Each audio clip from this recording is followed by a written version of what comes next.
Excellent. We are good to go. We are recording. Thank you, everybody, for letting me know everything's looking good. So for those of you who are perhaps new, I've been doing the Marketing Tool Talk webinars for about a year. I do, short, anywhere from 30 up to 60 minutes, depending upon if we have a really special topic, chat about tools that I think are going to help my library and my nonprofit pals to make marketing easier, make your lives easier. And because I know you have a lot of other duties going on, you don't have time as well to research a lot of the trends and the tools, and I geek out on that, and I do that. That's part of my job now as a consultant to libraries. So I share what I learn here in these tool talks and chats. I've talked about video animation and infographics and social media management.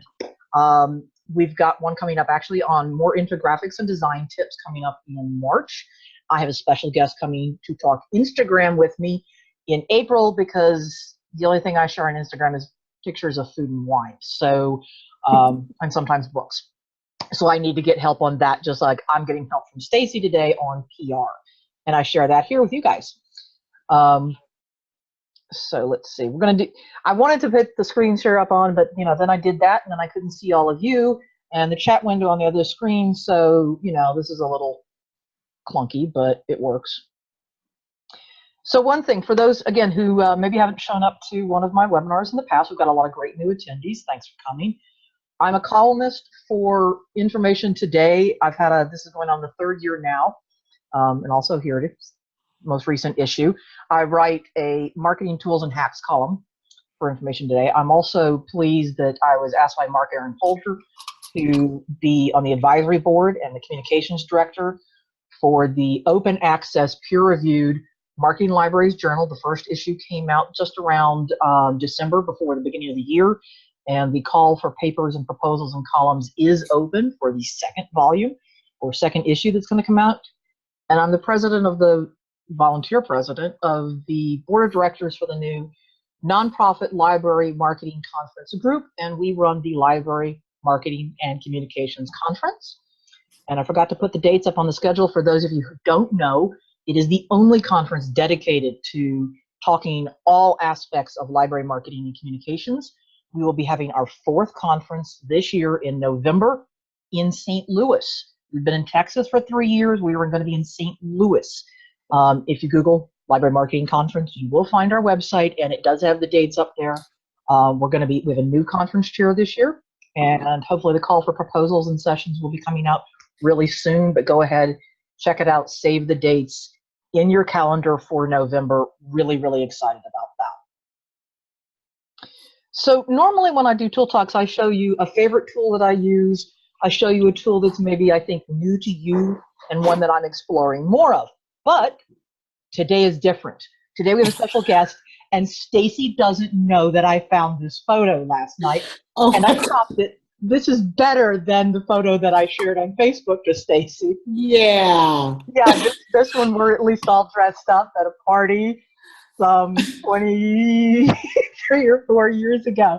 This is just to prove Stacey and I have long-time bona fides, and she has been a redheaded power chick from the beginning.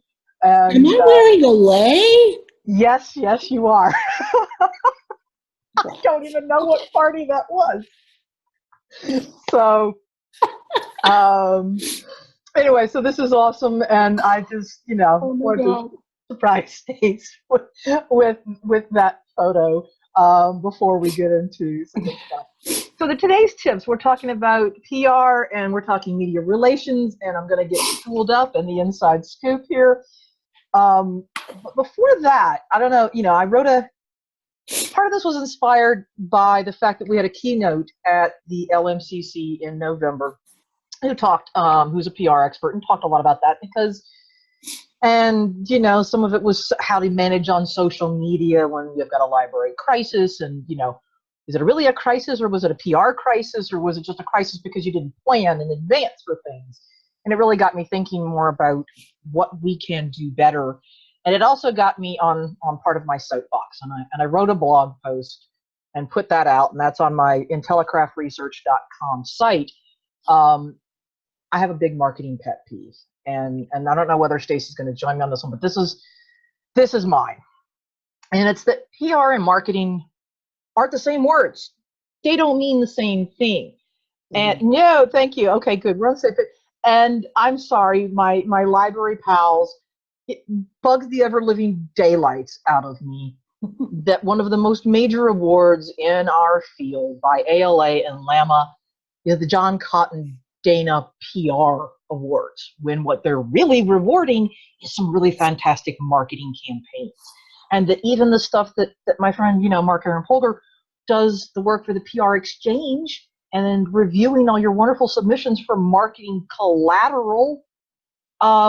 Again, that's way more. That's not PR necessarily. Your brochures, your flyers, your swag, those pens, marketing, folks. So I feel like I'm on a mission that we use the right language, because it does matter. And if you want to know why it matters, you can read the blog post. But that's my pet peeve for today, and we'll see, whether Stace touches on some of those topics. So I'm going to stop sharing my screen now, and I'm going to let Stacey, and only Stacey, please, folks, hit the big green button in the bottom of the Zoom toolbar that says New Share. Okay. And she's going to get to share her screen with her slides, because she's got some great tips for us.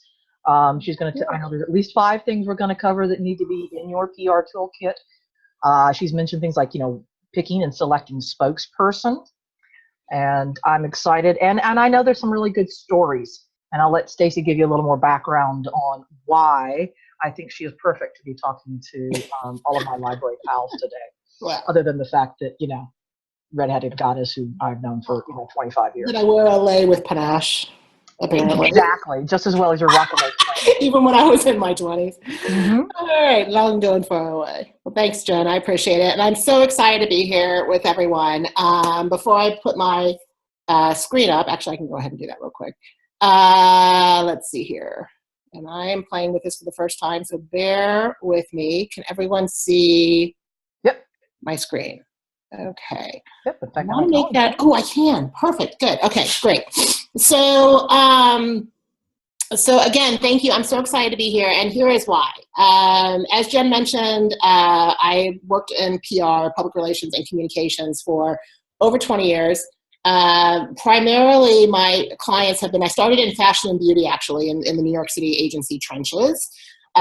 Fashion, beauty, marketing to women, and as a young 20-something in the 90s, that was amazing for a couple of years. I have stories. But after a couple of years, it's like, okay, much as I love lipstick, obviously, how excited can I get about that like 4 times a year? So I had the opportunity to move into, I had a client that was a soy menopause supplement, and that was my introduction into healthcare. And I have pretty much been doing healthcare ever since. Now, I say that as a caveat because somewhere in that mix, as I was getting toward the vice president ranks, I had a little bit of a calling and a moment of crisis. And I said, I don't know if I want to do this for the rest of my life. So I went to library school. And I have my MILS from Pratt, and actually worked at Queens Library for almost a year. I also had a specialty in special libraries and archives, so I have worked at many amazing, I'm so lucky, so many amazing New York institutions such as the Apollo, Brooklyn Historic Society, Planned Parenthood, just really, really wonderful few years of my life. For various personal reasons, I had to go back into PR, and now since then I have been a consultant, again, still primarily healthcare, a lot of pharmaceutical clients, every ology you can think of, but also nonprofits, medical associations. So the nonprofit and the library still comes together quite a bit as far as the techniques and the capabilities and the concerns. But I've also had the opportunity to have some consumer clients and also do a little bit of library work, which I'm hoping to build. I've done some great work for Arizona State Libraries, a little bit for U of A as well. So I'm actually out in Phoenix now, I should say that. I was in New York. My husband and I moved to Phoenix in 2009. So ignore the sunshine if it's making you... I can't, Everybody come out and visit. It's beautiful here. Well, at least it's sunny out here. We're freezing. So anyway, that's a little bit about my background. So the point is, I'm excited to be here because I'm taking my PR background and all my experience, but really putting it into something that I love and I still love, which is libraries, and helping you guys really make your institutions as beloved and as big in people's minds as you think that they should be, and as much as they deserve. So that's what we're here to talk about. Really quick before I dive into this hopefully intriguing LC versus DDS, I'm sure that we all have our opinions on which is a better cataloging system. That's not what I'm talking about, by the way. I would love for everybody, just take 30 seconds and write down, and if you want to write it down privately, this is fine. If you want to write it in the chat box, that would be amazing. There are no grades here.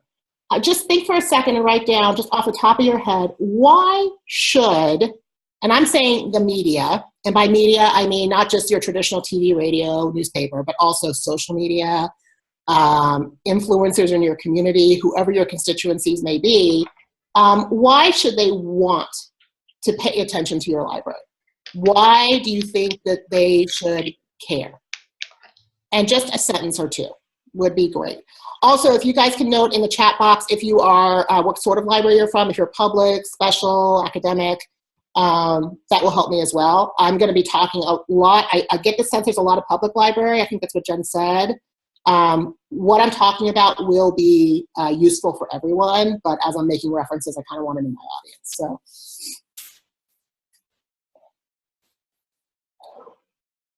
And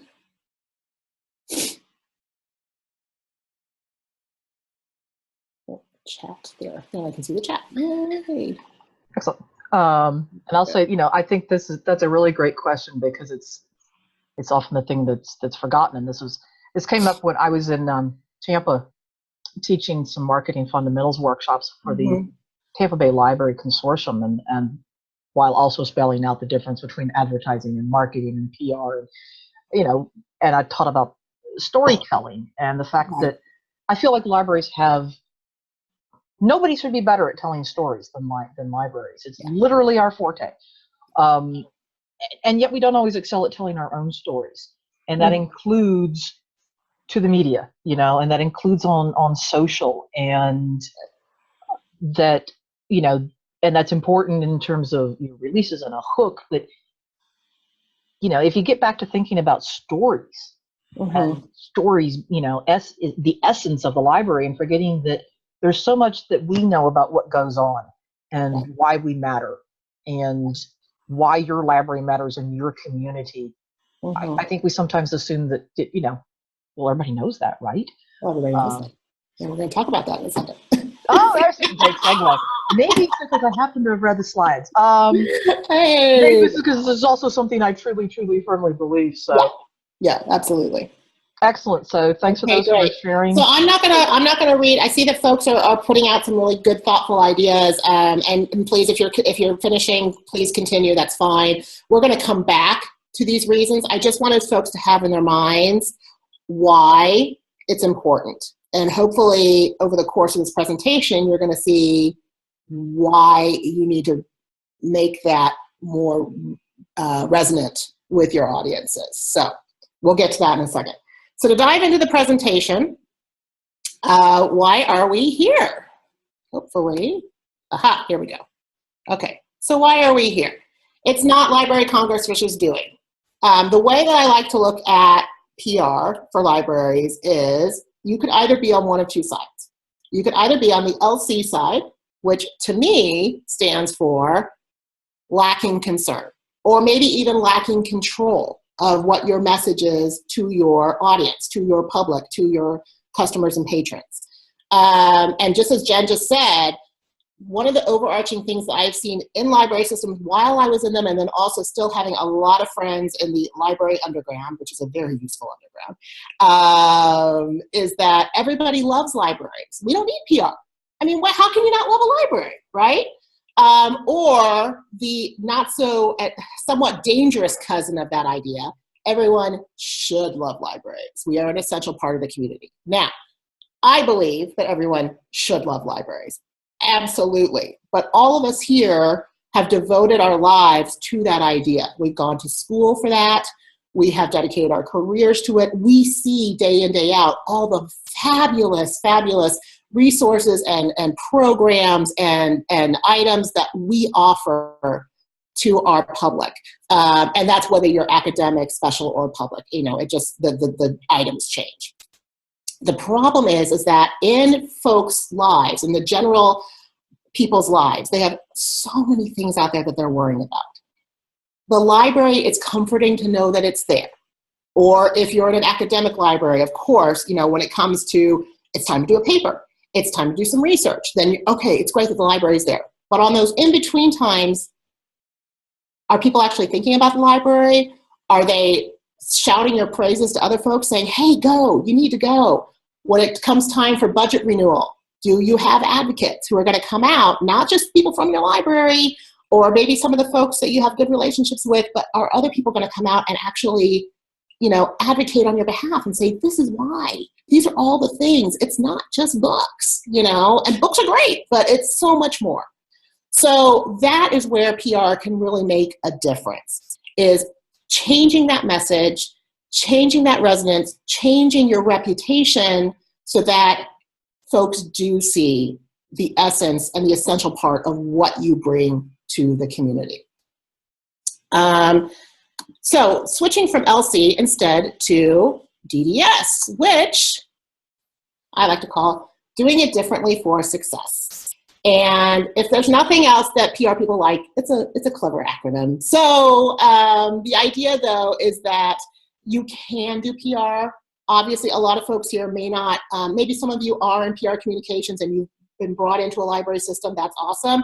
But maybe some of you, this is in addition to what you have to do for your job, that you really, you know, you just want to be a librarian. You want to do reference. You wanted to be, you know, helping folks with, you know, archives and special.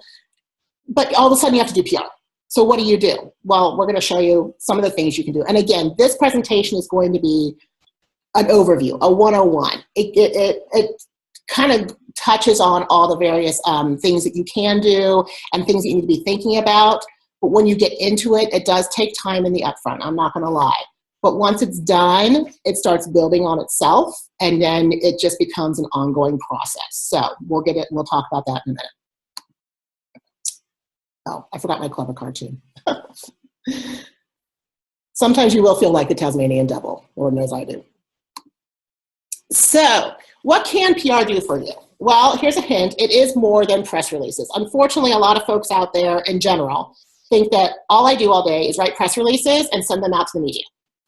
And when I tell you if there's 10 things that PR does, media, although important, is maybe 1 of 10. There's so much more. First and foremost, PR is reputation building and maintenance. It's creating that, how do people feel about your organization? Why do they want to support it? Why do they want to tell people about it? Ideally in a positive light, and then maintaining that and also keeping up with the times, making sure that you are continuing to be, to resonate with those folks who are talking about you. Research shows that credibility and reputation are as important, and sometimes even more so, than your product, your service, and your support. So, and that's true for anybody out there, no matter what widget they have.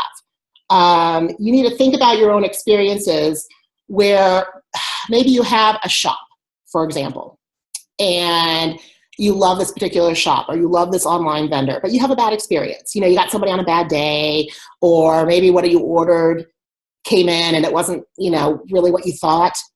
If you don't like that business, you're gonna talk horribly about them to everyone. If you've had great experiences there, you're gonna cut them some slack. You know, you're gonna say, you know what, it's a one-off. And especially if they do everything they can to fix it, that's reputation management. How do they react with you? How do they communicate with you? How do they make you have a good experience? PR can also be thought leadership. Getting your leaders out in front when there's something to talk about. For example, if you're in a public system and literacy is a big concern in your community, making sure that they're part of that conversation, which again will direct folks back to the library to use your resources. It's a give and take. Obviously, it'll drive traffic, get more people in the doors, whether that's actual doors or virtual doors. It can grow your audience size and your appeal. So something I like to use here, again, this is a public example, But if your natural low-hanging fruit is parents bringing their kids in to use the children's section, you want to make sure that while they're there, you're also showing the adults, hey, we have all this too. It's not just them maybe grabbing a book on the way out. It's also, we have the DVDs, we have music, we have all this online stuff because we know you're crazy busy. How can you influence them to know there's so many more resources here that you should be using? And oh, by the way, tell your friends. PR can also provide rationale and also passion to increase your funding. So when you do your PR right, if your messagings are on target, your statistics are on target, you have all the things in your toolkit that we're going to talk about in a moment, that gives you the ammunition you need to go and get the funding that you need. But more importantly, too, it creates that passion point. It creates that moment between you and the influencers where they not only see the facts in front of them, but they believe them, and they're going to be your advocates. That's the magic of PR. It's also internal. PR is not just external, it's internal too. It's also making sure that you're communicating with your employees, everyone, from top leadership all the way down to the part-time shelf clerk. It's making sure that they understand why you're there. It's not just a job. There is a mission. This is what we're here for, and this is what we offer. And I say at the bottom, every employee and customer touch point should be part of your PR/marketing plan. Now, Jen said, and I agree, PR and marketing are cousins. They are related, so is advertising, but they are not the same. Marketing is much more, as she said, the items you put out there, the newsletters, the flyers, the signage, other things that you do. PR is much more the messaging and the influence. So it can be a little, they definitely work in tandem. It can be a little semantical at certain points. But the difference with PR is, whereas marketing and advertising are, here you go. Here is your thing. This is what we want you to do. PR is a conversation. It's saying, here's what we offer. Now, how can we help you more? What else can we do for you? Here's this cool thing. Now tell us what we need. It is much more of that ongoing conversation that builds loyalty and reputation. Stace, would you agree that, when you're talking about it being holistic, that it's the long-term play, because it's reputation building and reputation management. And that's one of the reasons why I sort of have my pet peeve around things like PR Exchange and John Cotton Dana, that it's not short-term. You can have a PR, or you can have a publicity campaign that is short-term, but PR is ongoing. It's going to, you could take years to build your reputation, and the brand for your library could also take minutes and hours to destroy something. Whereas marketing campaigns are discrete time chunks, and you may keep marketing over time, but what you market, how you market, your promotions, your advertising, discrete chunks. And that's one of the things that I think, and why I talk about marketing and being the umbrella, that PR has to keep going alongside your other efforts. Yeah, and that's why I say it's part of every touch point. If you have your messages on point, if you have your folks that work for you understanding the message, it doesn't mean they have to be a robot that verbatim says, our library is important because blah, blah, blah. But they understand, here's why we're here. Here's our mission. Here's what we offer. Here's how we can make your experience better and actually draw you to more resources that are going to help you, which is in turn going to increase your loyalty to the library and get you to talk more about it out there. That's what I'm talking about with it being foundational. It's also, like Jen said, holistic. It's 360. PR touches on everything. It's not just, hey, we have this great presenter coming in, let's do a campaign. And certainly PR can help with that. It gets the media out there. And that may be the first level of why we're reaching out to you, is because we have this great speaker coming. But understand this is only part and parcel of what this library does. While you're here, let us show you more. So that's where PR becomes different. All right, so how do we start? Well, like I said in the beginning, if you're starting for a PR plan from scratch, there is some work to do at the beginning. It's the investment that you're going to make for a long time return. So you need to do your homework. And it starts with, what do we do best? Research. So you need to really look at where you're at. Who are your audiences? Who are you serving? Who else out there is serving the same population or similar populations? If you know of, for example, if you are a special library let's say, and this is not based in fact, but for example, Brooklyn Historical Society, if they want to do a PR campaign, they may not only look at who are we serving, who's coming in the door, who do we want to have come in the door, but they may also look at New York Historical Society or Kansas City Historical Society, or what are some of my other folks that are in similar situations doing that's working and also not working. So really do your research, see what's out there, and kind of start brainstorming from that. Where are we? Where do we want to go? What do we think will work? What doesn't work? And go from there. Goal setting. Goal setting is super important. And I know this is one of Jen's big things. That's why I put it on here, but it's also one of my big things. It's not enough to say, I want, more folks to come in the door. Your goals really have to be very specific, measurable, actionable, realistic, and time-bound. The more specific you can make your goals and the more quantifiable you can make them and the more realistic, because sure, we would love to double our patronage in the next 6 months. Is that realistic? Okay, so really think about it. And this is also where long-term planning, maybe you have a 5-year idea, a 3-year idea, a year, 6 months, you can really kind of look at the big picture and then break it down as well. So you do want to have your overarching goals, but you also want to have your specific goals for specific programs that you know are key to your organization as well. With that in mind, and again, your goals can shift as you're doing a lot of these. It's not that once you write your goal, that's it. You may see as you work through some of these things, your goals shift as well, and that's okay, but you need to have a starting point. Next, I like to do, and this is kind of a businessy thing, but it really does work, a SWOT. And that is where you literally take a piece of paper, or a chalkboard or anything, just split it into 4 quadrants, and you have your strengths, your weaknesses, your opportunities, and your threats. Now, this is the time where it's best not to be in your own little bubble. You need other folks there too. You will need leadership. You may need somebody there from, middle ranks as well, somebody who's on the front lines all the time, maybe even, again, just someone who is a tech or, but has a lot of interaction with your constituency. Get all these folks in the room. And this is the time where everyone needs to be honest. Everyone needs to understand that there is no threat to just saying what needs to be said. And it stays behind those closed doors, and that's fine. But what does your library do well? Where are your weaknesses? What are your opportunities for reaching your goals? And what are your threats? Even as a library, even as someone that gives back to the community, whatever your community is, you're still going to have competitors. And you need to understand what that competition may be. It doesn't mean that they're going to, always win. It just means recognize it. And let's see how we play together in the same sandbox, and that's fine. As Jen mentioned, do you need crisis and scenario planning? Oftentimes, library crises will come out of nowhere, or they may be community focused. So you may not be able to plan for them. But if you know that there's something brewing, you may want to think about that too. You may want to say, okay, if this happens, then this is what we're going to have to do. Crisis communications is a whole separate beast. I won't go into it more than just to touch on it. I do have experience in crisis communication, so if anybody does have those concerns, I'm happy to talk to you offline about that. But when it comes to a crisis, pre-planning and scenario planning is key. That is what I will say about that in order to keep things manageable, as is transparency. And we'll talk about transparency in a minute, just overall.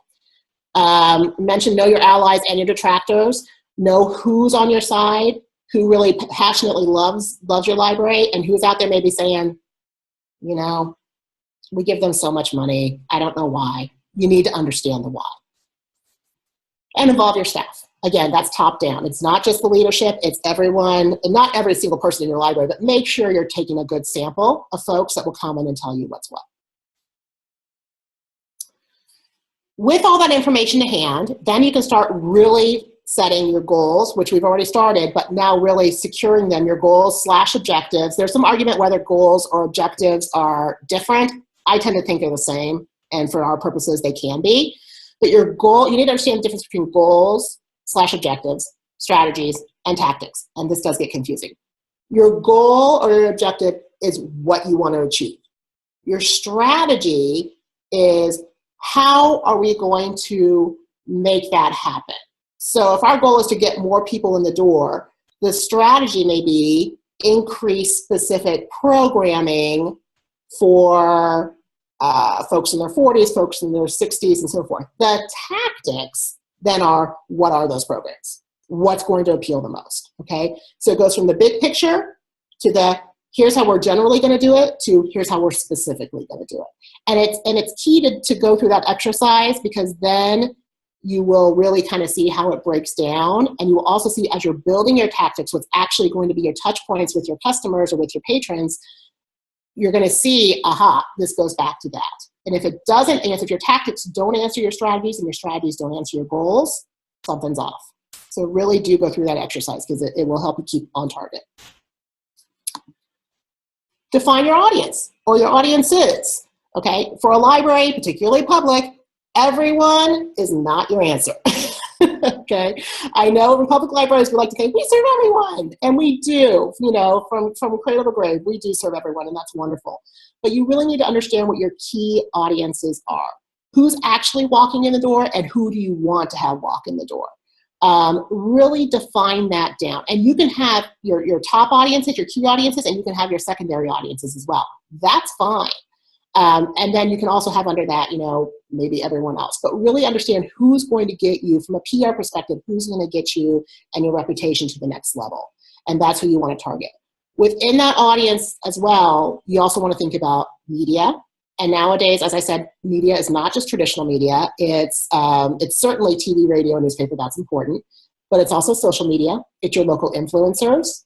It is folks that are local celebrities, perhaps, or government, depending on, it could be, if you're in an academic library, it could be who's important at your university, for the library, et cetera, et cetera. So really think about your various audiences, because they're going to have different messages. Select your spokespeople. Who's going to talk on behalf of your library when somebody calls you and says, hey, you know, we have an article, or we have a blog post that somebody wants to write? Who's going to be the person to talk to that reporter or that influencer? Again, you may have one. If you're a small library, you may only have one person, and that's okay. But you want that person to be prepared. If you're a big system, you may have 4 or 5 different spokespeople. Some of them may be obvious. For example, you know, the director of your library system. That's an obvious one. But you may also have somebody who is a specialist in community relations, or somebody who's a specialist in literacy, or someone who's a specialist in children and YA, because you know that's one of your key audiences and that's something you want to go after specifically. So again, think that through, how that resonates with your audiences. Question, Stace. Yeah. You know, this had me thinking media training.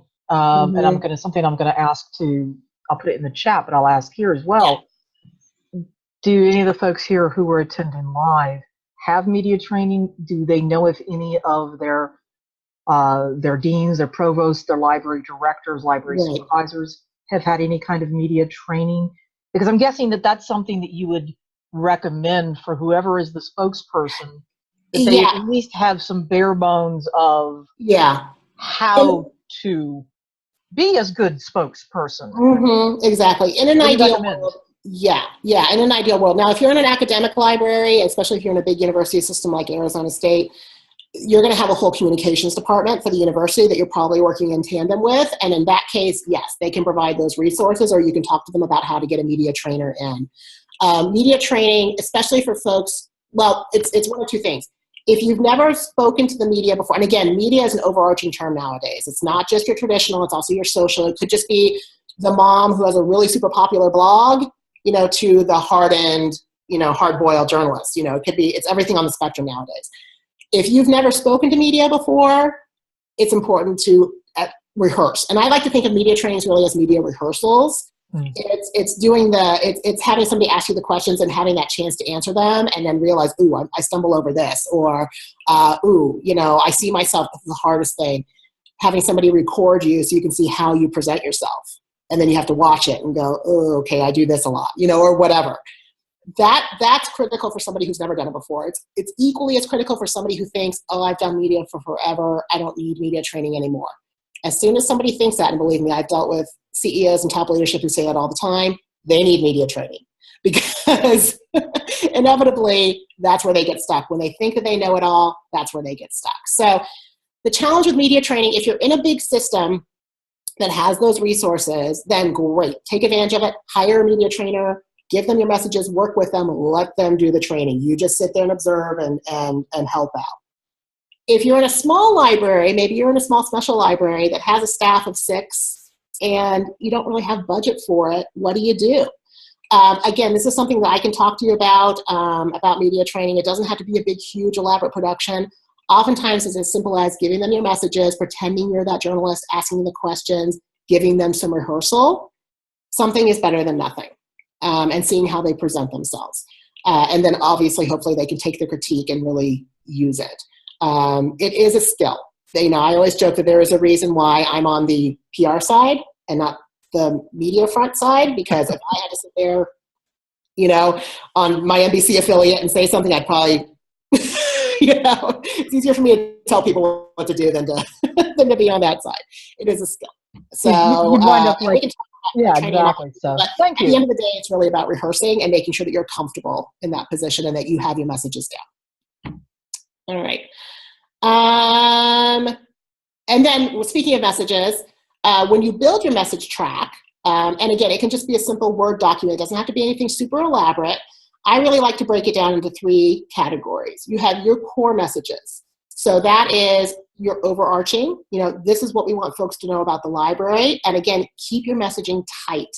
This is not the time, and I know a lot of librarians, we love our words, we love to get very verbose. This is the time to keep it very tight. Think about it as you have 10 seconds to tell somebody what you want them to know, okay? And again, it's not just our library is great because we provide resources to the community. It's we provide X million people a year with critical resources that change their lives. Something like that, okay? So there's a call to action there. There's something that is measurable that's kind of a, whoa, okay, that's cool, So you have your core messages. Here's what we do. Here's who we are. You have your supporting messages, and that could be facts, statistics, the proof, and the proof points, which goes down to proof points of, here's why we're here, here's why we're important. So core messages, supporting messages. Again, your supporting messages may also be individual programs that you want to highlight, but they may not be in your core. But they're things that you pull up and you pull down depending upon the outreach and the interaction you're doing at that moment. But to have those messages in one document that you can then share with your spokespeople and anybody else who's going to be representing your institution is really key. Again, it's not to expect them to say everything completely verbatim, because then everybody would just sound like robots. But you want them to understand, here's what we want to say, here's how we want to say it. Give them a map. Okay. In short, plan your PR and reduce being reactive. If the more planning you do, the easier it will be when you're in a situation, when you have an opportunity to just get up and go. And to feel confident about it. So now we want to create your toolkit. First of all, press materials. Now again, everybody thinks all PR people do is write press releases. Well, I hate to say it, but press releases are kind of going the way of the Pony Express. There are folks that still do them quite a bit. You can imagine journalists get hundreds of press releases a day. Hundreds. Sometimes in certain industries such as healthcare, we are required by SEC and FDA to do them. We have to put it in writing. It is what it is. Libraries are not necessarily so constrained. Now, your university may have a policy if you're in an academic library, or if you're in a special library, your institution may have a policy where you have to put certain things in writing, certain announcements, hires, things like that. That's fine. Follow your policies. But overall, if you're out there trying to get people to come to a program, or you're trying to announce that you just received this amazing grant from the Bill and Melinda Gates Foundation, or something else that is spectacular for your library, a press release may be useful to help you wrap your thoughts around, to get some quotes from your spokespeople, that sort of thing, get it all on paper and have it available, but it's not what's going to get you the coverage. You really want to create a full toolkit that you're ready to go with, and that you do update relatively regularly. I always tell my clients, you need to be updating your press materials at least once a year, at least. Now, it may not be a complete overhaul, but you want to make sure everything is still accurate. You want to make sure your statistics are accurate. You want to make sure that if you are footnoting something, like a certain study or something, that it's still up to date, things like that. And make sure that the messages still resonate. So fact sheets, I'm a big believer in fact sheets. I love a fact sheet because they're just one page, quick, easy. This is also where infographics nowadays fit in. Infographics are fact sheets. So again, they can be much more visual and helpful, but this is where you can tell statistics about your library. Here's our circulation, here's who we serve, here, did you know that we also provide X amount of online services, that we have 23 free apps for our customers and patrons to use, things like that. That's where you can really highlight, and that's really great. Myths versus facts. Again, if you're in a situation after all, you've done all your homework and you realize, oh my God, people think that our library is something out of the 50s, that's going to be your opportunity to say, here's the myth about libraries and here are the facts. Here's what we do. Here's who we serve. And yes, it's for you. This is also your opportunity to write your leadership and your spokesperson bios. Again, keep them short. People love to talk about themselves, but a bio really doesn't have to be more than half a page. Okay, and it's something that you don't necessarily send out proactively. It's something you have in your back pocket for when you need it. Media alerts and pitch emails. Now, this is where I really love, here's what you put out for an outreach. So you've decided, okay, we want to contact the media, we want to contact our influencers and let them know that something's happening or that something cool is coming to the library's way. This is where a media alert, and a media alert's literally a one-page. And I can actually, Jen, after this, I can send out an example of what this looks like because it's easier to see it. But it is a one page. It basically just says media alert at the top. And it's literally who, what, when, why, where, how. So all those journalist questions, if anybody ever took Journalism 101. But just really just details, here's what's going on. And there's like a line at the top that says, a headline, and then this is why this is important and worth attention. And then here's what it is, and here's who to contact for more information. Same thing with pitch emails. At the end of the day, PR people are storytellers. What we do is we take whatever we are trying to quote unquote sell and we turn it into a story that people want to hear. So when we come up with a pitch, we're looking for angles that say, this is why this is important to your readers, to your listeners, to your, whoever it is that we're going after. This is why this is important. And it's crafting that story that makes the journalist or the influencer or the social media person's life easier to then put that out to their audience. So again, pitches are usually short. They're to the point. Subject lines, because most everything nowadays is done by email until they're interested, and then they might pick up the phone, maybe, or they may text you nowadays. Subject lines are really key. You can imagine that folks get hundreds of pitches a day. So your subject line is what's going to win. So it really needs to be something that's interesting, intriguing, not over-promoting or lying, but just something that is truthful, but also kind of like, oh, well, this is unusual. Maybe I should open up this. So there's this part of the science and the reason behind, what we call clickbait, why it works. So here's a question. I've talked to, a lot of libraries about stories and the fact that you need to have a good hook. Right. And that's true in any of your marketing, whether we're talking about a flyer or your release. Mm-hmm. Are you suggesting that we work that hook into the subject line even? Yeah. Okay. Absolutely. If you can. And again, keep in mind in a subject line you have, I used to know the number of characters. I want to say it's like 35 characters, something like that. So it has to be pretty tight. Yeah. And I think it may be greater now. But it's still short, folks. It's a tweet or less, Exactly. Much less than a tweet nowadays. So it's, but something that's really just going to catch their eye. I'm also, I warn folks, because inevitably when you're starting out, you feel like, okay, I'm going to give them all the information and then they can dive through it. First of all, folks do not have the time or the inclination to start digging into all your stuff. If they're interested, they will let you know. And then you can send them all the fact sheets and the bios and the other information that you have. That's great. The other thing too is that folks on the other end, no one wants to open an attachment unless they know it's coming from a legitimate source. So again, save your attachments. If something is really important, put it in the body of your email. Okay, you can always cut and paste, but save your attachments until somebody's interested and they know you're a legitimate source. Great point.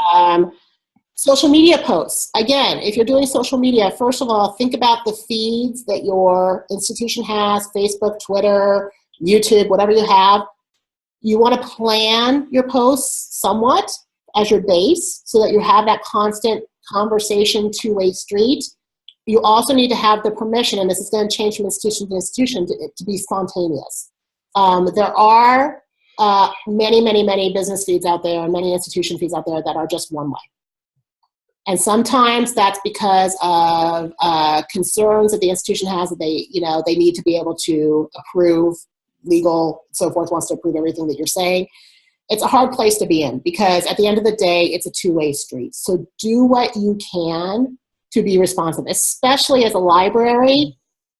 You want to have somebody, it doesn't necessarily mean that they have to be online 24/7, like waiting for that tweet to come in, but you want them to be relatively timely. Okay. So I'll say this, something that I recommended, and some of my InfoPro research friends, and they recommended some tools for me. It's things like setting up alerts and using social monitoring tools to have things running in the background for you to see if your library's handle, your tags, your library's name is being mentioned somewhere, especially by people that you don't already follow that's not in your stream. Right. So that you can get on top of something like that. And I'll put in the chat window a few. Do you have any tools that you've used with, and granted, I understand some of your clients can pay for some of the big boy tools out there. Yeah. But it's also tricky. It's tricky on my end because oftentimes, okay, here's a little secret. Pharma sometimes doesn't monitor social media, and here's why. Because if somebody reports an adverse event for their drug, they have to report it to FDA. And that's like literally, okay, I take this thyroid drug and I got a headache. Well, the two may not be connected, but if somebody says that, they have to report it. So it becomes kind of a monkey didn't see, hear, or do.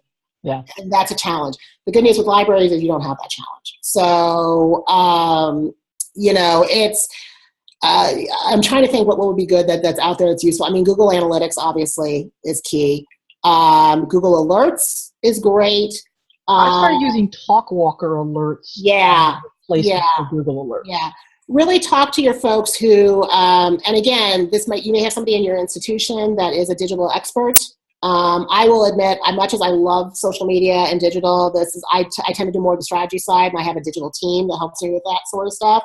But there's inevitably somebody on your team, maybe you have a millennial that works with you that seriously, I mean, that may have their own blog and they're like, oh, I like it.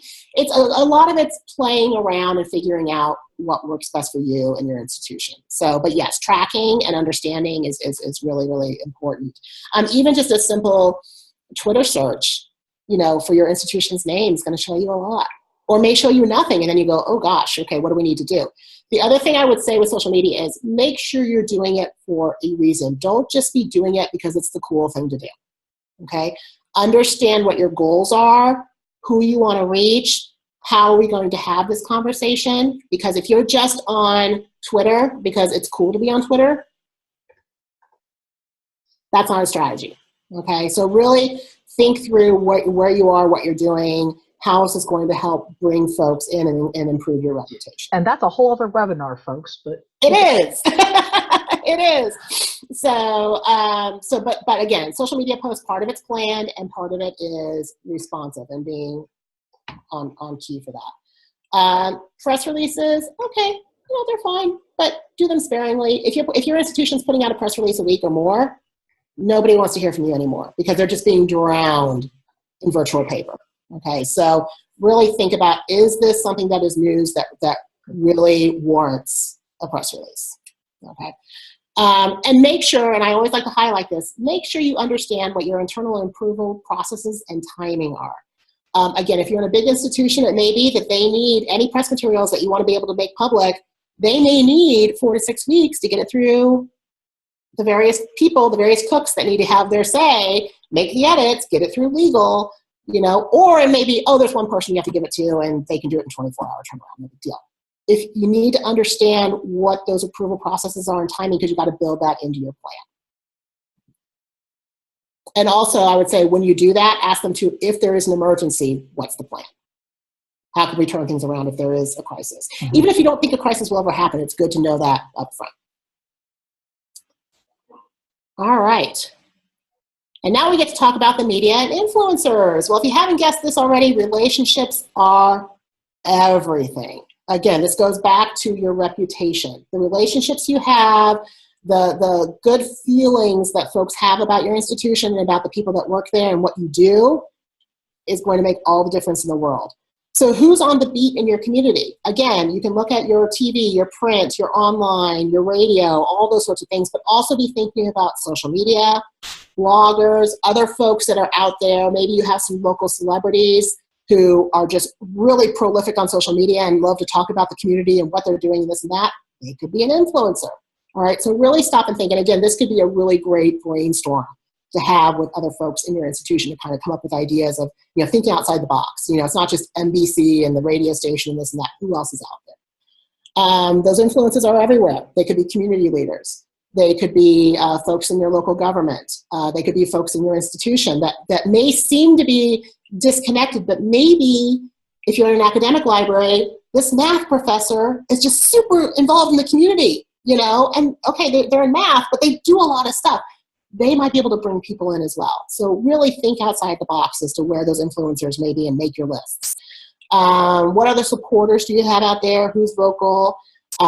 Teachers, professors, parents. You may even have, if you're a public library, you may even have a couple teenagers that have their own blogs. They're doing really cool things. They might be an influencer. Okay, so really think, again, holistically about who could be out there and who could be helping you out. Part of that list too, you want to think about industry trades, certainly in the library, because again, this is how you can also exchange information within the library world. We all love to exchange information and help each other out. That's the kind of people we are. So think about industry trades, but also think about who you serve. If you are a public library, maybe you need to be connecting with your public health clinics locally. Maybe you need to be connecting with various community centers if you aren't already.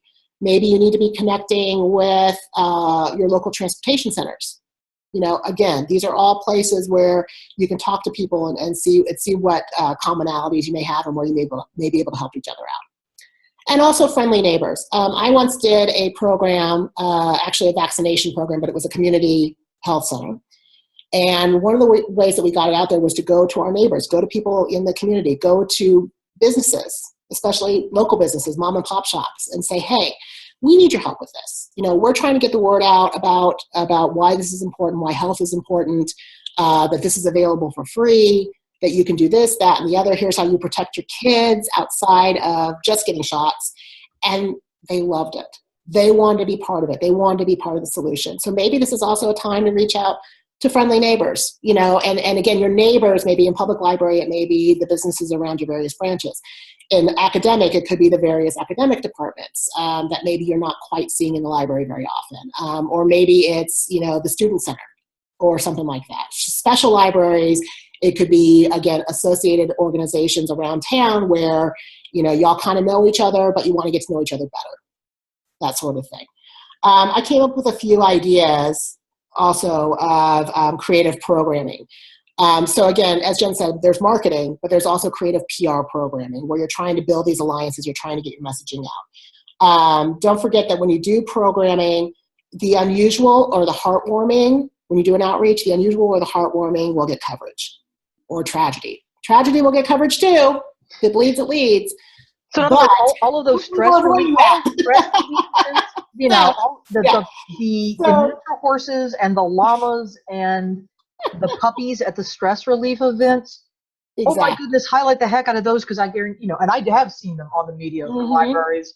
Yeah. I've seen my library pals who've gotten good press on that because and ASU actually, this is a great example. ASU Libraries does a great job with this. At finals week, they do all sorts of activities in the library, and they bring in the puppies, the support dogs.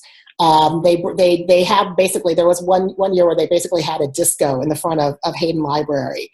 And it was great because people just go out and dance for a couple of songs and then go back in and study again. And it got coverage. I mean, it got coverage and people loved it all over the university, certainly, and that was their core audience. But there were other folks outside too who were like, look at, ASU's being innovative again. Look at this, So it's things like this that are fun and might seem sometimes a little fluffy on the front, but can also, at the end of the day, get you to your core message and get more people walking in the door. So I was saying, like, instead of a usual like summer reading announcement, okay, we all know about summer reading and we wish more people would take advantage of it. Maybe you talk to your mayor or a local author or a celebrity and say, hey, if we get kids to read 50,000 books between Memorial Day and Labor Day, would you shave your head? Okay. It sounds silly, but it's those sorts of things that are going to get some coverage and get people coming in and going like, what's going on? And you can create an entire program around that. Maybe it's that the author will donate, something. Again, it's a little bit gimmicky, but these are ways that you can start building those relationships and really start drawing attention. Sometimes you need a gimmick to begin the process. More deeply, if you're trying to figure out your influencers, maybe you consider doing a blogger summit at your library. So really think about those bloggers as influencers locally, invite them in. Say, hey, we would really love to invite you to lunch and come in and tell us, let us tell you what we're doing, but you tell us what you need. Tell us what's missing from the library. Again, make it a conversation and get them to buy into your mission. You could also go around to key locations and maybe instead of doing the usual bookmobile, maybe it's a bookless library to go where you're going out and you're showcasing all your online options. Because folks may not know, this is a perfect example. I'm a big patron of the Phoenix Public Library. I love them, they're wonderful. I had no idea until about a month ago that they offered the Canopy app, which for me is amazing because it's art, movies, and documentaries and incredible. It's basically like Netflix for nerds. I had no idea because they put it at the bottom of a newsletter, which luckily I read, which again, don't rely on your newsletters for everything. Newsletters are great, but there was nothing out there saying, look at all of our online resources. I cannot tell you how many people still have no idea that the library is more than physical books. Okay, so again, think about how you can get those things out there, and maybe doing a little traveling show might be worth your time. All right, so we talked about the toolkit and being a relationship builder. And at the end of the day, that's what I say. I'm a relationship builder and an alliance person. Everything else is pretty much secondary. If you can build those relationships and make people feel good about what you're trying to put out there, your job is more than halfway done. So you're ready. We're ready to do this. I'm excited. I'm going to do PR. Now what do we do? Ooh. These are just a few tips. Be realistic about what you want to achieve. Again, we talked about this when you're doing your goals, but really, again, your story is one of hundreds. And that's not to be a Debbie Downer. That's just to say, here's what we have, here's what we're going after. What do we consider success? What would be a successful outcome for this particular outreach? Be realistic. All right?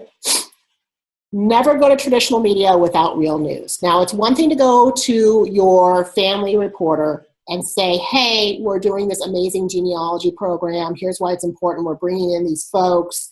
But you also want to go to them and say, and I think this would fit really well into your Thursday segment because you tend to focus on that, you really want to have a unique angle and why this is important.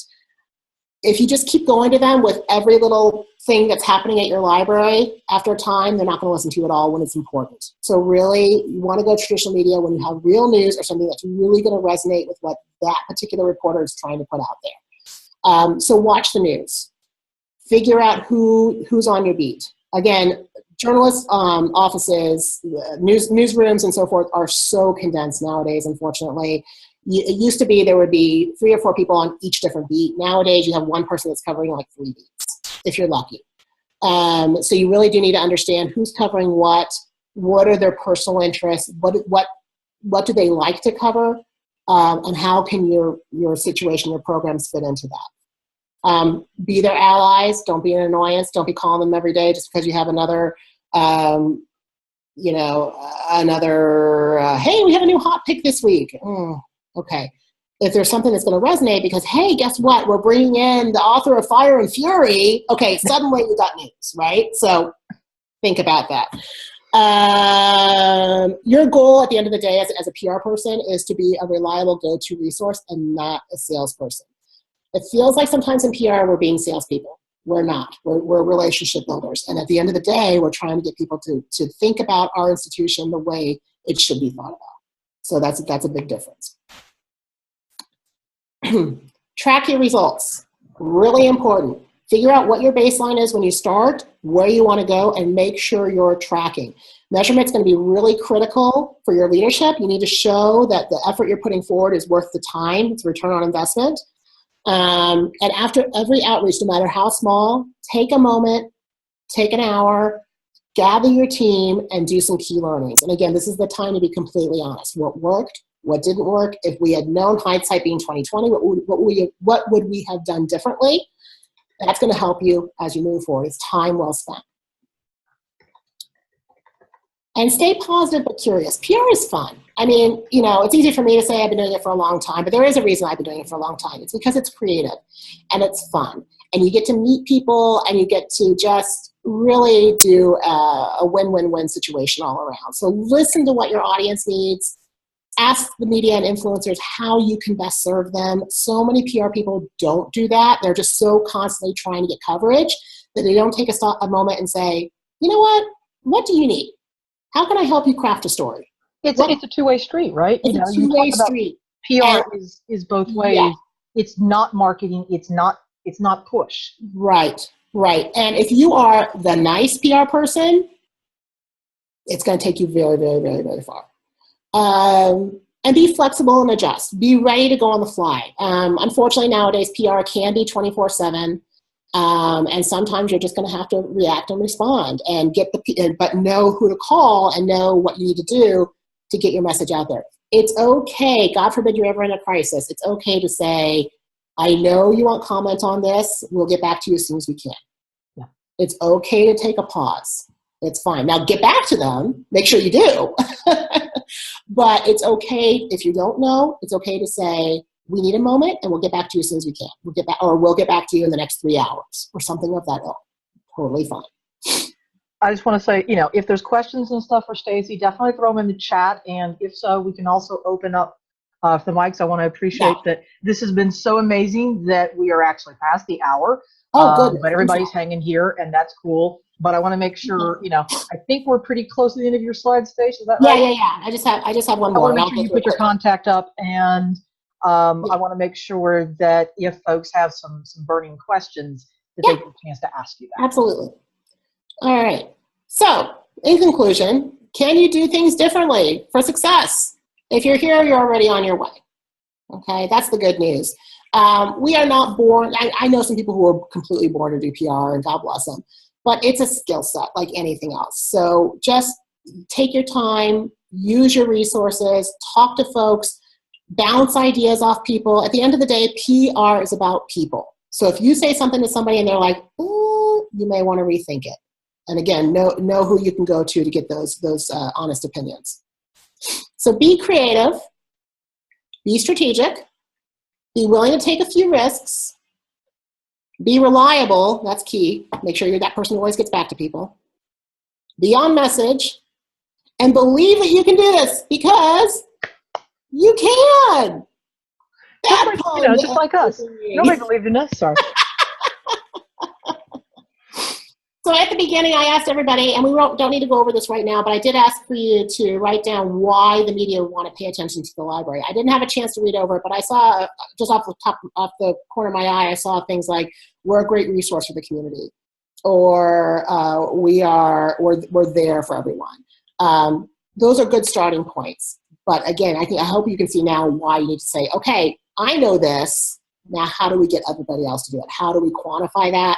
How do we really make people believe in our mission and why we're important? So, and I'll throw out that as a starting point. Yeah. How do you answer? I was gonna say I'll throw out that something that I talk about in the workshops that I give for libraries, and it's gonna sound like tough love here, but ask so what? Yeah. And keep asking so what until you get to that real, nugget, because to say that what we're worth to the community, okay, which community? What's worth? How do we enhance the community? What does enhancement look like? Literally think in the lives of your users and your patrons. What does that mean? If they got to use a particular resource on a database, and I'm loving the one from one of our medical librarians, what does it mean if they got timely access to a clinical, a new article that came out on a new research, a new clinical trial? You're talking life-saving. Go ahead, talk about that. Yeah. Ask, so what? That's actually probably one of the best questions you can ask. So what? Because that's how you answer the real call that you're there for. That's how you get folks to believe, and that's how you get them to use your resources. And again, word of mouth is the best PR. You can do all the media in the world, but if other people aren't talking about you in a positive way, it doesn't matter. So it's a challenge, but it's definitely, it's a doable one. And the good news is that people overall do have positive opinions about libraries. You're not battling a reputation like Big Pharma or anything like that. So you guys have a good starting point. Absolutely. It's making sure that you're part of that conversation and that you don't lay back and just let things take its course, because that's where libraries oftentimes get that old kind of fuddy-duddy, old-fashioned reputation. You still need to be out there. You still need to be showing that, hey, yeah, we call you guys patrons, but we know you're customers. No competition for your attention, and we appreciate you being here, and we want to give you more.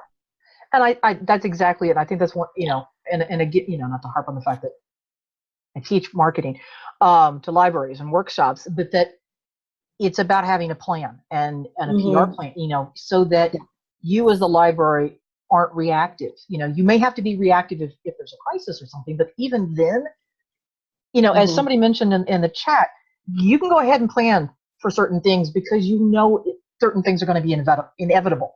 There's going to be the inevitable, bathroom issue. There's going to be the inevitable issue between some patrons who don't like that other patrons get to use the, resources, like homeless and transient folks. That eventually your library is probably going to face a bed bug crisis. Plan for the fact that that's coming up, but you can also plan for all the good messages too. And part of your messaging can also be, how do you, when folks do come to your info desk, your front desk, and complain about situations like that, empower the folks at the front desk with something to say, so that they're not coming up with something on the fly. All right. So that can be that's PR too. It's just saying, hey, if somebody comes and complains about this, here's something you can say that will be reassuring, that will hear them, but at the same time have them understand that they're patrons too. And, so coming up with that and empowering folks with some of that language. I used to work front desk. I loved working the front desk, actually. And it drove me crazy that we weren't told what to say for certain things. We didn't know half the time what was going on, So again, that's a touch point, and that's important. Absolutely. And something, actually, I have to admit, Stacey, I didn't ask you, this ahead of time, if you're willing to share all your slides. Absolutely. I'm going to absolutely make this available along with the recording. In fact, I may add your slides to the post that I already created about PR, or I'll create a whole new one addressing some of the questions that came up in the chat. One of the cool things, folks, if you don't know, and if this is one of the first times you're using Zoom, because I'm using the meeting version of Zoom, not the webinar version, if we wanted to, we could all turn on our videos and we could all wave to each other and we could have face-to-face interaction. We could all turn on our mics and we could have a chat. It'd be a lot like, listening to the Eagles parade right now. But the other thing, in the bottom of the chat window, there should be a little button in the right-hand corner marked More, and it has a down arrow. If you click More, you can save the chat to your own computer. So I'll save a copy of the chat. Stace can, save a copy of the chat. But if you all want the discussions and you want to keep a note of where you started thinking about why your story matters, if you want to have all the links that I put out to some other articles, to the library marketing conference and things like that, click More and save the chat. Yeah.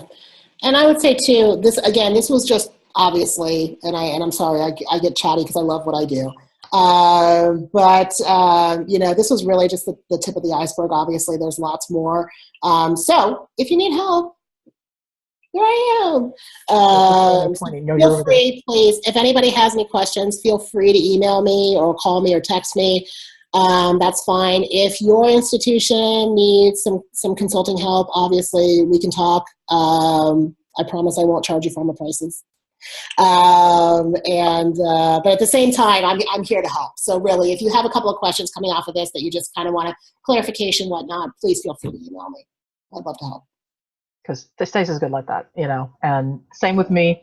I can put up my email, although I think you all have my email because, you know, you got the Zoom invite from me. And you'll get the invite to the link for the recording for today's marketing tool talk about great tips on better media relations, building partnerships, being a partner, planning for the long term with PR. And I can't say thank you enough to Stacey for joining me and doing this because, you know, while I at one point in time worked in advertising, you know, there were the other folks in the agencies I worked with who did PR. PR has never, ever been my strong suit. You know, I've had to write press releases for organizations. I've had to write, you know, press releases for library groups. That's not my forte. In the least, you know, media relations, talking to the media, I'm not anybody's spokesperson. Oh, wait, you know, I just thought about this. I'm going to have to talk to Stacey myself because I might need spokesperson training since I'm the president of the brand new nonprofit for the Library Marketing Conference Group. I think that does make me the spokesperson. And keep in mind, too, there are plenty of folks out there that can help you.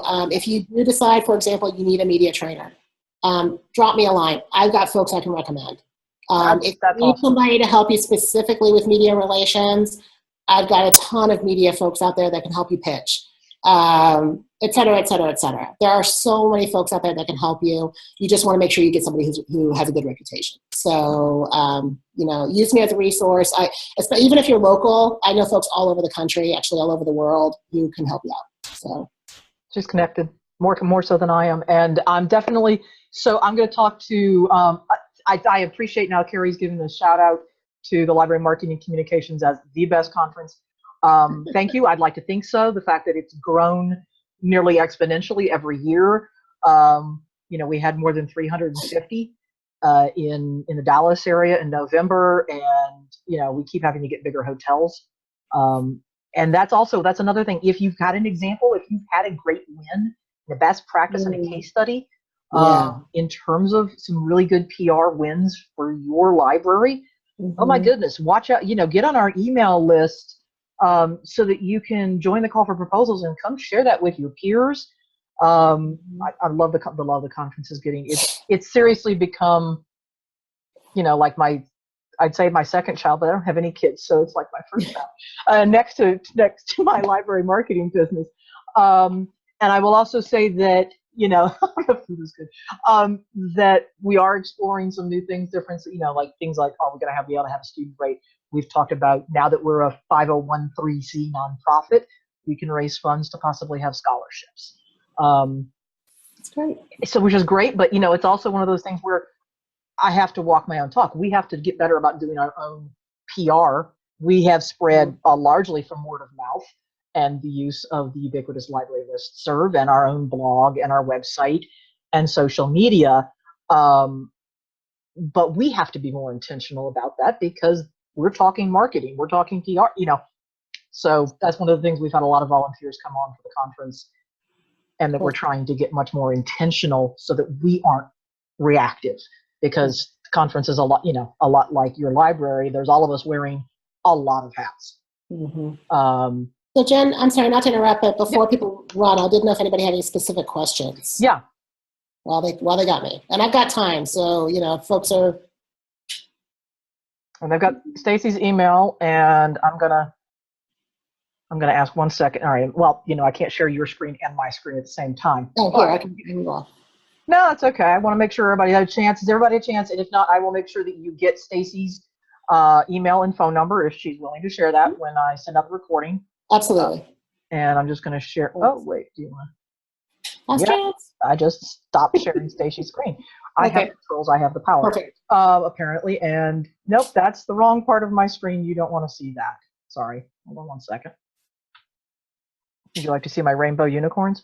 Let me bring this back over here. And just, sorry, trying to get you so you can see my contact information. Hi, Logan. Sorry, one of my old QL buddies is on. Awesome. So, you know, you can see my end. So I put the blog post about PR up here. That is probably where I'm going to make sure that either here or on the marketingtooltalk.com site, where you will have the link to the replay, the recording, and slides.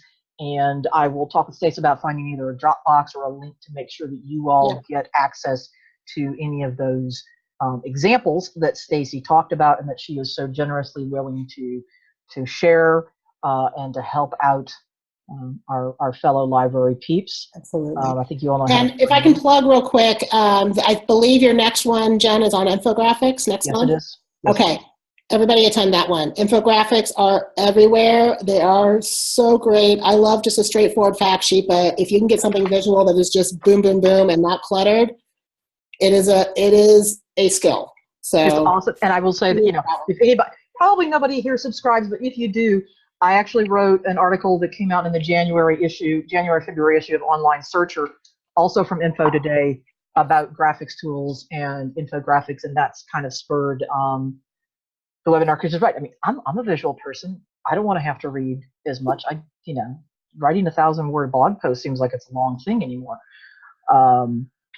So absolutely, it is a fantastic tool, and I've got some great resources, and I share them in the article, and I will share them during the webinar, of libraries who have created fantastic infographics that would be perfect for the types of fact sheets and PR toolkits that Stacey was talking about. Absolutely. So that's March 8th, 1 p.m. Eastern. If you had the link for this webinar, that's the same sign up for that next one, and I think it lets you basically sign up and you will get the emails for the next one as well. Send it around to your friends if they're the ones in charge of creating the graphics and stuff like that. So understanding analytics. Yeah, you know, that's a really good thing. I touched on social media monitoring and metrics last year, but I think talking more about what to measure and metrics across things, it would be a really great webinar. And I might have to bring somebody in, because I can tell you right now, I can't make heads or tails of Google Analytics. I keep trying. But to talk analytics and metrics in general is something we can definitely do. And especially, there are some tools, and I was recommending them in a different Facebook library group about social media monitoring, and some of the tools that I've used or recommended in the past that can, you know, help, because let's face it, there's only so many hours in the day, you know, to try and gather that up. And I'll tell you right now, measure what matters, but measure something that you can do something about. You know, if you're gathering a statistic and it's not going to change what you do, whether in terms of its PR or your marketing, it's not useful. It's junk data then. Stacey, what, you know, I know back in the day, you know, things like hits and clippings. What would be the top, when everything is so digital now, a top stat that you'd monitor in terms of PR now? Well, I mean, we still monitor impressions and reach, for sure. And that is across the board. I mean, it's easier to measure when it's traditional media, because you have things like Nielsen and so forth out there will tell you this broadcast gets this many eyes, and, you know, and you can go from there. Same thing with impressions. You always know the circulation of a newspaper, for what it's worth. It's harder when it's online. Now, some places, like especially if it's, you know, New York Times, for example, they may be willing to say, oh yeah, we get X number of, you know, clicks a day or visits a day, and that information's out there. The question is that usually that's for the entire website. You know, it's not necessarily for your thing. So how do you measure that, and or if they're not being forthcoming with that information? So there are some folks out there, clip services and so forth, that will help you find that information. That's part of what you're paying them for, but they're not necessarily cheap. So it is a challenge. If you're dealing with bloggers, they usually will be able to tell you pretty exactly, this is the traffic that I tend to get over the course of a week, a month, and so forth. And even this is what this particular post got, if you have a good relationship with them. But numbers are key. And I think it's important to understand also that just because you have big numbers doesn't mean you're reaching the people you want to reach. So you can have small numbers, but you know what? You hit 90% of the people that you wanted to hit, even though it was only like 500 impressions. But of that 500, your core all saw it. That's a win. Yeah. So it's all relative. When I do, for example, in healthcare, when I do a disease awareness campaign, for example, oftentimes it doesn't matter if everybody out there sees it. It doesn't matter if it goes on Good Morning America. What matters is if everybody with that condition or a caregiver that's helping with that condition, if they've seen it, right. So that's a direct example, but, really think about those numbers as they come in. It's unfortunate. It's not as easy to get those numbers as it used to be. And it fluctuates so quickly. It used to be that it just changed every quarter, maybe. Now it's a lot faster than that. So you do the best you can. And I will say too, with measurement, also don't be afraid to look at the numbers that aren't so good or the results that aren't so good, because that's going to tell you something, right? Yep. Again, it all goes back to key learnings. Don't be afraid of that. It's data. Somebody said, it's data, and data is a learning point, right? I think it was said better by one of the Mythbusters, but anyway. So I want to thank everybody who attended. Like I said, you've got my email, and I'll make sure you get Stacey's email if you've got additional questions. I thank you for hanging with us this long. I think that proved that it's a hot topic, and Stacey's an awesome speaker, and that this was really important because let's face it. And for those who aren't aware, and you're facing funding issues, you're a public library, and if you haven't already heard, definitely go look up PC Sweeney and John Chaska and Every Library PAC. They are the only political action committee who go out, can help libraries, and literally helps you run campaigns at the ballot to make sure that, if your library has to fight for its existence at the ballot box, that you can win. And they have a phenomenal track record. They've been at several of our conferences in the past and are a tool and a resource that I recommend to literally every library with an E. That's every library with a capital E. So just a great plug for them. Thank you all for attending, and I hope you're gonna, you all sign up and you're gonna come back in March on the 8th to do infographics, and just give another big shout out and a round of applause to my favorite redhead out west. Thanks, guys. Really, it's been a pleasure, and I really hope everybody found something useful. Please contact me if you have any questions.